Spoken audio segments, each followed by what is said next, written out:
सावधान रहिए, होशियार रहिए और आपके मिलने वालों को भी कहिए। मामला जमीन संबंधी है। इस समय शिवपुरी शहर में जमीनों को लेकर काफी फर्जीवाड़े सामने आ रहे हैं। देखिए कैसे ब्लैकमेल करते हैं लोग। एग्रीमेंट तो करवा लेते हैं लेकिन रजिस्ट्री नहीं करवाते हैं। तो लगातार ऐसे सिविल के मामले आते हैं, लेकिन पुलिस भी ऐसे मामलों में कार्रवाई करने से बचती दिखाई देती है। देखिए ऐसा ही एक मामला नौहरी कला से सामने आया है। सुनिए क्या बोले पीड़ित। नमस्कार, आप देख रहे हैं न्यूज इंडिया न्यूज। हम लगातार कई मुद्दों पर बात करते रहते हैं। कई सामाजिक मुद्दे हैं, कई सोशल वाले मुद्दे हैं, कई पीड़िताओं की हम आवाज़ लगातार उठाते रहते हैं हमारे चैनल के माध्यम से। आइए हम जानते हैं इस समय शिवपुरी में ज़मीनों को लेकर काफ़ी फर्जीवाड़ों के मामले सामने आए हैं और ऐसे ही कई मामले आते जाते रहते हैं, जिसमें शिकायतकर्ता अपनी शिकायत को लेके कई बार पुलिस के चक्कर लगाते हैं, कई कोर्ट के चक्कर लगाते हैं। तो ऐसा ही एक मामला सामने आया है शिवपुरी में, जो ग्राम नौहरी कला का मामला है। तो हम पूरे मामले के बारे में पहले तो जान लेते हैं क्या है पूरा मामला। ये जो शिकायतकर्ता हैं वो भी, उनको भी हम जानेंगे उनका क्या कहना है, लेकिन इस मामले के बारे में हम जान लेते हैं जो ग्राम नौहरी कला से अभी अभी सामने आया है। सबसे पहले तो जिनके खिलाफ जो शिकायती आवेदन हुआ है उनके बारे में हम जानेंगे। भैया क्या नाम है आपका? नरेंद्र जाटव। ये नरेंद्र जाटव जी हैं जो पूरी बताएंगे क्या है पूरा मामला। जिस तरीके से ये जो आवेदन दिया गया है एसपी कार्यालय में भी दिया गया है, पूर्व में भी इसके आवेदन कई बार दिए गए हैं। ये कौन है आपके? सबसे पहले तो इनका पूरा नाम क्या है? रतनलाल जाटव। रतनलाल जाटव। तो रतनलाल जाटव जी के खिलाफ तो कई बार जी क्या नाम है इस तरीके के आवेदन भी गए हैं। क्या है पूरा मामला? जमीन का। जमीन का कैसा मामला है? जमीन का उन्होंने पैसा दिया है। किसने पैसा दिया है? बिट्टू भैया ने। हाँ, बिट्टू भैया ने पैसा कितना दिया था उनको? मेरे सामने दिया था 5 लाख रुपए। हाँ। और मुझे पता नहीं है। और तुम्हें पता नहीं है? 5 लाख तुम्हारे सामने दिया था? हाँ, मेरे सामने दिया था। उनके भाई ले गए थे। जी। तो जो तुम्हारे कोई रिश्तेदार हैं रतनलाल जाटव जी, उनका क्या क्या कहते हैं वो? जीजा जी है जो कहते हैं कि मेरे पास पैसा नहीं आया। हाँ। जबकि आपके सामने 5 लाख रुपए दिया गया है जी, और एग्रीमेंट भी है और रजिस्ट्री भी हो चुकी है उसकी। रजिस्ट्री नहीं हुई। रजिस्ट्री नहीं कराई? एग्रीमेंट है। हाँ। तो देखिए इस तरीके से कई मामले आते हैं कि लोग बाग सिर्फ एग्रीमेंट करा के पैसा एडवांस में ले लेते हैं, और कुछ तो कहीं ना कहीं इस तरीके से विश्वास में ले लेते हैं कि पूरा पैसा भी ले लेते हैं और उसका भी क्या नाम एग्रीमेंट का भी ले लेते हैं।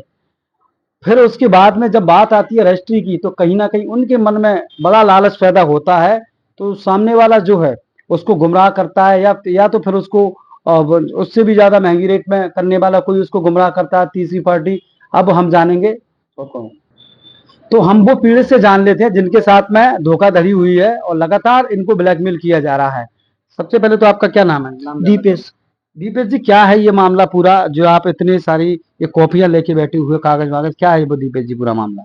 जी, मैंने जो आवेदन है जो जगह जगह कोतवाली में डीएसपी साहब को, एसपी साहब को, कलेक्टर साहब महोदय को और अपने जन सुनवाई में भी दिया है, और वहाँ सीएम हेल्पलाइन पर भी मैंने शिकायत की थी। क्या है पूरा नाम बताइए, क्या मामला है, शुरू से कहानी बताइए इस मामले की। ये नौहरी कला की एक जमीन थी जो नौहरी कला में जो मैंने ली थी। उस जमीन का मैंने एग्रीमेंट कराया था।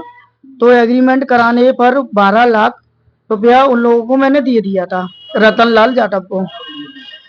और उनने एग्रीमेंट कराने के बाद पूर्व में टुकड़ों में मुझसे पूरा पैसा ले लिया था। और जब तक का रजिस्ट्री का समय आया था, जब तक वो बोलते रहे थे कि तुम्हें हमें पैसे दे दो, हम तुम्हें रजिस्ट्री करा देंगे। और रजिस्ट्री कराने की बोलने के बाद अब उन लोगों ने रजिस्ट्री कराने से इनकार कर दिया है और जगह जगह झूठे आवेदन दे रहे हैं, हरिजन एक्ट लगाने का धमकी दे रहे हैं, मारने की धमकी दे रहे हैं। जब उनसे बात कर देते हैं तो खुद के बच्चों को मारने की धमकी देते हैं। आपने पूरा पैसा उनको दे दिया है? पूरा पैसा दे दिया है। कितना था पूरा पैसा? उसका बैठा था 22,57,000 रुपए जी। कितनी जमीन थी पूरी टोटल? रतनलाल की थी 2 बीघा। ये कब का मामला था? ये एग्रीमेंट हुआ था 2018 को। अच्छा। तीनों भाइयों से एग्रीमेंट कराया था। रजिस्ट्री नहीं हुई है? नहीं, रजिस्ट्री नहीं कराई है। अच्छा, तो तुमने पूरा पैसा ऐसे कैसे दे दिया उनको? उसके भाई आते थे, उसने भी आता था खुद, जो विश्वास था पहले से। तो उसने ये बताया था कि अगर आप मुझे जो पैसे दोगे मैं रजिस्ट्री कराऊंगा, ऐसा थोड़ी होगा कि मैं रजिस्ट्री नहीं कराऊंगा। अच्छा, नहीं तो आपको तो ये पूरा पैसा देना नहीं था, जैसे आपसे एग्रीमेंट हुआ, कहीं ना कहीं आपको विश्वास में ठगा गया है। जी। हाँ। और जब भी पैसे दिए हैं तो उसकी भी एक कॉपी है मेरे पास, उसकी भी लिखा पड़ी है। जो ये पैसे लेते गए हैं तो उन्होंने बाकायदा वहाँ साइन भी किया है और 4 लोगों के गवाहों के सामने पैसे दिए। तो ये जो कागजों की जो पूरी कॉपी है जो उसी की है क्या है? ये पूरी कॉपी उसी की है। जो आवेदन जो दिए गए हैं ये थाना प्रभारी जी को दिया गया था, कोतवाली जिलाधीश महोदय को दिया गया था, ये डीजीपी साहब को दिया गया था, जिलाधीश महोदय को दिया गया था, ये नगर निरीक्षक महोदय को दिया गया था, ये सीएम हेल्पलाइन पर भी मैंने शिकायत दर्ज की थी, ये आईजी साहब को भी दिया गया था। और इनके खिलाफ जो एफआईआर ये डीजीपी साहब को भी दिया गया था। और इनके खिलाफ जो एफआईआर हुई थी, ये एफआईआर हुई थी 2021 को, 14/3/2021 को। अब इसमें सबसे बड़ी बात यहाँ निकल के आती है कि ब्लैकमेलर लगातार ब्लैकमेल कर रहा है और ये जो एफआईआर की कॉपी है, जैसे एफआईआर जो बता रहा है उसके खिलाफ एफआईआर भी है, फिर भी वो कहीं ना कहीं आवेदन लेकर इनको ब्लैकमेल करने आता है और पैसे मांगता है, क्योंकि इनके पास पूरे पुख्ता एविडेंस हैं, जितने भी कागजात हैं वो उनको पैसे देने के इसके इनके पास कागज हैं। कहीं ना कहीं इनको लगातार ब्लैकमेल किया जा रहा है। क्या कहेंगे आप, क्या कहना चाहते हैं चैनल के माध्यम से लोगों को और क्या संदेश देना चाहते हैं?